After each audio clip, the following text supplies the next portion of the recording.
ચાલો ભાઈ, ચાલો જોઈ લો. હું નિલેશ કાકા ઉર્ફે મોટો રખડું અત્યારે આવી ગયો છું હું અહીંયા જામનગર એરપોર્ટ પર. આ જો તમને સામે દેખાય છે એ લખેલું છે જામનગર વિમાન મથક એરાઇવલ. આ છે એ જામનગરનું એરપોર્ટ છે. જુઓ, બહુ નાનું એરપોર્ટ છે, પાર્કિંગ ને બધું છે અહીંયા વ્યવસ્થિત. હવે અહીંયા મારી પાર્ટી અત્યારે ઓસ્ટ્રેલિયાથી આવે છે. એ લોકો ઓસ્ટ્રેલિયાથી અમદાવાદ આવ્યા ફ્લાઇટમાં અને ત્યાંથી હમણાં અડધી કલાકમાં અહીંયા એરાઇવલમાં આવી જશે. આ પાર્ટીને લઈ અને હું અહીંયા એને જામનગરનું જે બાલા હનુમાન મંદિર કહેવાય છે, કે જે મંદિરનું નામ ગિનેસ બુક ઓફ વર્લ્ડ રેકોર્ડમાં છે.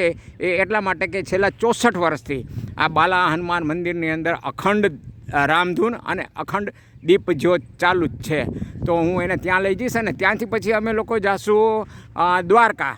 તો હું અત્યારે અહીંયાથી એમને લઈ અને એ બાજુ જાઉં ને બાકીના વિડીયો હું મૂકતો રહીશ. તો ચાલો ભાઈઓ, આવજો બધા. અને ખાસ એક વાત કે અત્યારે ગુજરાતની અંદર શિયાળાનું આગમન ચાલુ છે. શિયાળો જામ્યો નથી પણ એકદમ સરસ મજાનું ઠંડુ વાતાવરણ છે. સવારે આપણે નીકળ્યા હોય તો હાઈવે ઉપર એવા ગરમા ગરમ ગાંઠિયાને ચા, આ હા હા ભારી મજા આવી જાય ભાઈ ચા ગાંઠિયા ખાવાની.